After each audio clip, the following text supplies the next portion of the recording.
Kamusta ba ang love life mo? Pag-usapan po natin 'yan sa devotion natin na ito.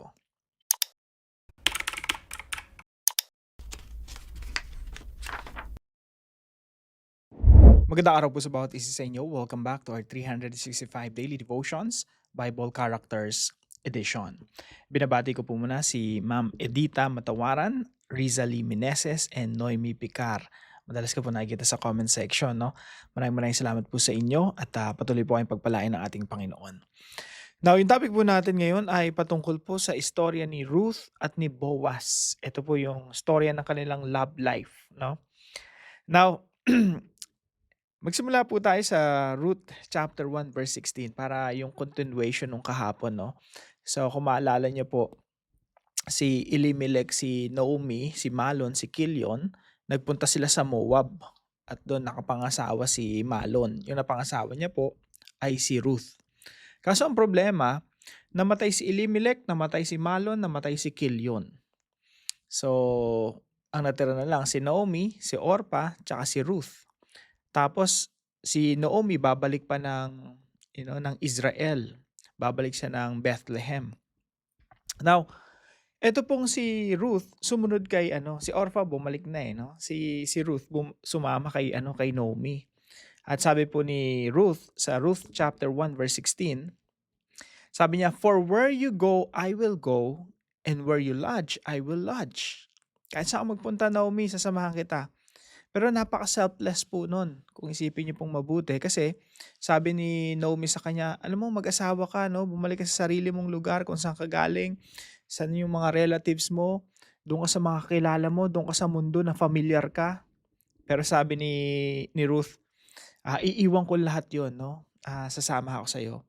Your people shall be my people, and your God, my God.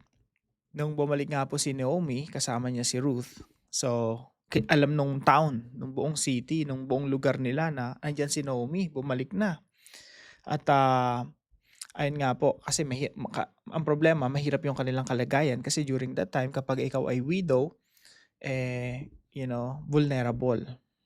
Walang nagtatrabaho sa pamilya, tapos ang solusyon nga po dyan sa Bible ay kinsman redeemer. At yun po yung ipapaliwanag natin sa devotion natin na ito. Now, si Ruth po, ang una niyang ginagawa, no, kasi wala namang magtatrabaho sa pamilya, so siya yung magtatrabaho talaga.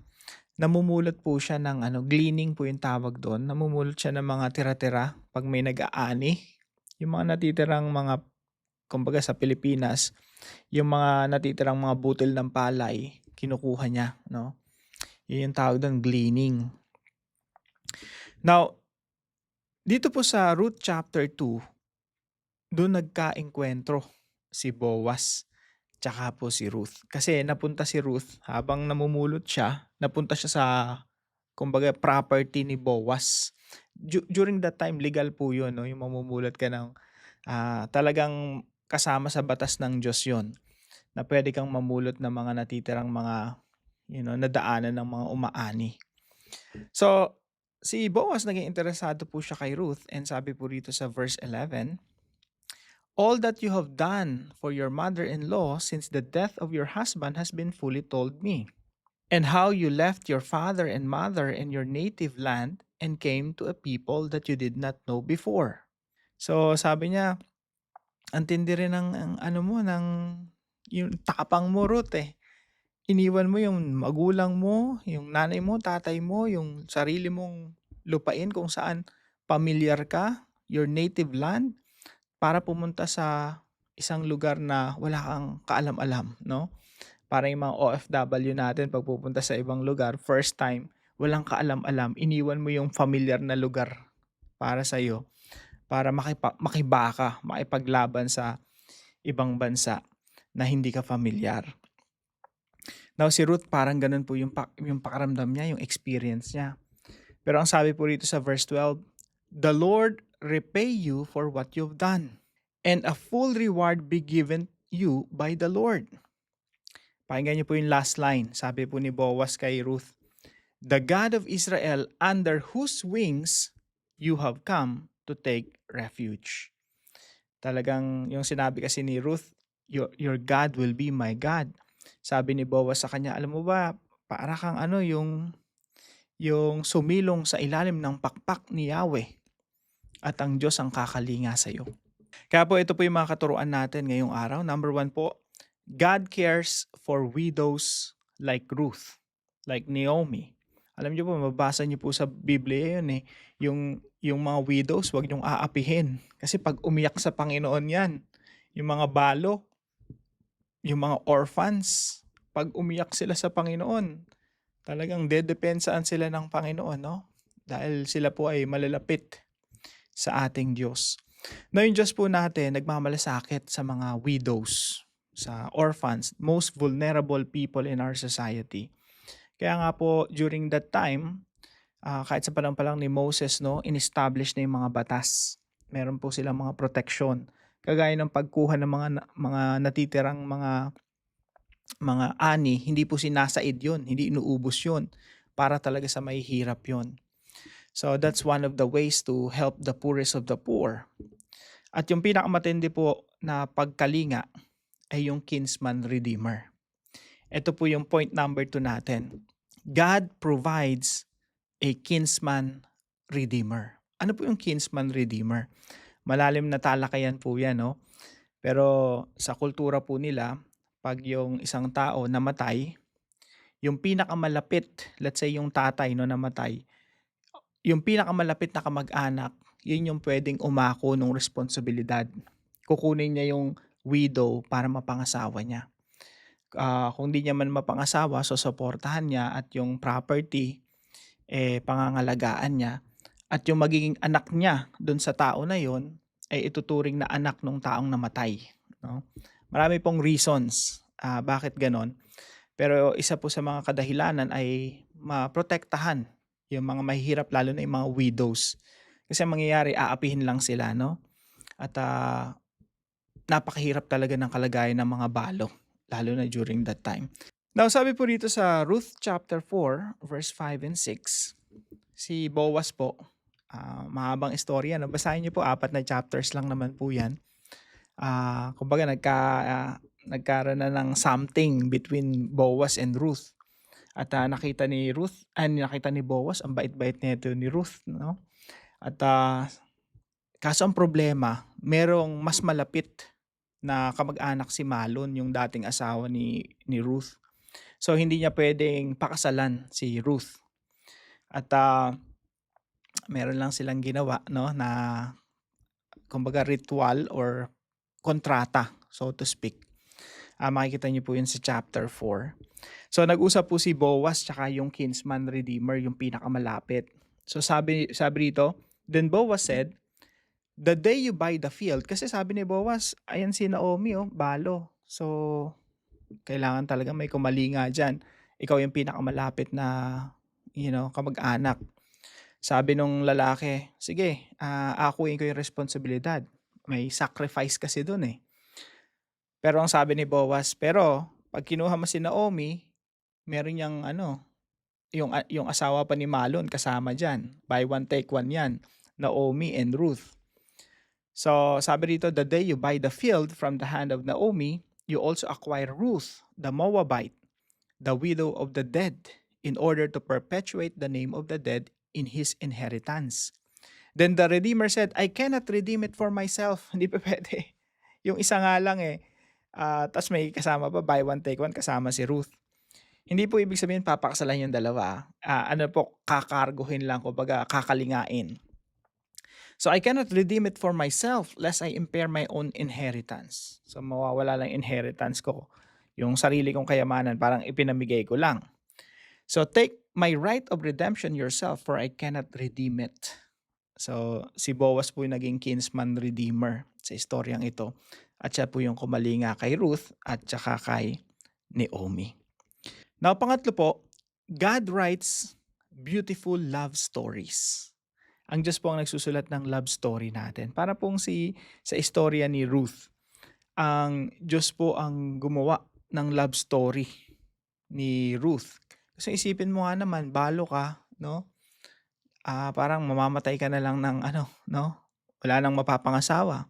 Tapos nangunguha ka lang ng mga tira-tirang mga sa mga inaani ng mga tao. Pero dito nagkaroon ng redemption, eh. Nagkaroon ng magandang ending yung love story ni Ruth. At yung Diyos po yung nagsulat ng love story ni Ruth and ni Boaz. Nagkaroon sila ng romance, no? God writes beautiful love stories. Maging sa atin po mga kapatid, ang Diyos ang nagsusulat ng love story natin. Hayaan lang talaga nating ang Diyos ang, mag-direct kung sino ba talaga yung magiging love life mo, kung dalaga ka o binata ka, no? At kung natagpuan mo na naman ang yung love of your life, thank God, no? Praise God. Pasalamatan mo ang ating Panginoon sapagkat siya yung nagsusulat ng ating love stories. So, paano po natin i-apply ito sa ating mga buhay? Number 1 po, cry out to God for help and daily provision. Kung ikaw ay isang balo, wala na yung asawa mo, sa Diyos ka humingi ng tulong kasi ang Diyos ang nagmamalasakit sa'yo. Kung ikaw ay kamamatay lang or pwedeng, merong ang problema sa relasyon, broken-hearted ka, pero tandaan mo, yung Diyos malapit sa mga broken-hearted. Sabi nga po rito sa Psalm 34 verse 18, "The Lord is near to the broken-hearted, and He saves the crushed in spirit." Psalm 147:3, "He heals the broken-hearted and binds up their wounds." Si Ruth po, siya yung broken-hearted eh. Si Naomi broken-hearted. Pero nakasumpong sila ng restoration, ng healing. Nakasumpong sila ng redemption. And number 2, surrender your brokenness to God for healing. Kung ikaw ay may brokenness ngayon, talagang broken-hearted ka, bigay mo lang yung puso mo sa Panginoon at siyang magbibigay sa'yo ng healing, ng pagpapagaling, ng restoration, ng redemption. Pangatlo po, let God write your love story. Lalo na sa mga nakikinig sa atin ng mga dalag at mga binata, no? Ang Diyos po ang nagsusulat ng ating life, ng love life, ng love story natin. At pag siya ang nagsulat ng love story natin, napakaganda ng ending. Bakit po? Unang-una, ayaw ng Diyos ng trahedya, tragic ending. Pag nagsulat ang Diyos, hindi naman siya magsusulat ng dulo ay, kapahamakan o isang trahedya o napakapangit na istorya. Pag ang Diyos ang nagsulat ng love story, napakaganda po. At actually, pag binasa niyo po yung Ruth, makikita niyo po na yung ending ng storya ng Ruth ay patungkol po sa pagdating ni Haring David. And eventually, pag makikita niyo po sa New Testament, patungkol na po ito sa Panginoong Jesucristo. Sapagkat si Jesus Christ po ay galing kay Ruth. So sabi po dito sa Ruth chapter 4 verse 17, "And the woman of the neighborhood gave him a name, saying, 'A son has been born to Naomi.' They named him Obed, and he was the father of Jesse, the father of David." So isipin niyo po parang, naging anak ni Naomi. Ganun po kasi yung, though anak siya ni Ruth, anak siya ni Boaz, nagkaroon sila ng anak, ibinibilang yun na anak ni Naomi. So yun po yung concept ng kinsman redeemer. They named him Obed, he was the father of Jesse, the father of David. At yung pinakadulong salita sa Book of Ruth ay si David, no? Yung istorya ng love life o love story ni Ruth and ni Boaz, ang pinaka naging supling niyan ay yung kaapu-apuhan nila na si David. At pag tinuloy-tuloy mo yung istorya, patungkol po yan sa Panginoong Jesucristo, who is the true son of David, the Messiah, the Savior of the world. Napakaganda pong magsulat, no? Ng Diyos. Talagang hindi lang basta temporal love story, kundi eternal yung value, yung impact ng storya ng Diyos. Now, para po sa ating discussion, why does the Bible say that God is close to broken people? At para po sa ating dive deeper video, how is Boaz a shadow of Christ? Tayo po yung manalangin. Father God, thank you for reminding me through the story of Ruth and Boaz that you care deeply for those who are hurting and in need. When my heart is broken, help me remember that you are near and that you never forget your people. Teach me to cry out to you for help and to trust you as my provider each day. I surrender my brokenness to you. Please heal and restore my heart. Thank you for Jesus, my true Redeemer, who has rescued me and given me a new future. Write my story according to your perfect will. In Jesus' name, Amen and Amen. Maraming salamat po kay Brother Dennis and Sister Elsie sa pagsuporta po dito sa ating mga devotions. Patuloy po ang pagpalain ng ating Panginoon. Na kung kayo po may natutunan, ipalam niyo lang po sa comment section right below this video. And please don't forget to share this devotion to your family and friends. See you po tomorrow 5 a.m. dito po sa ating Daily Devotions.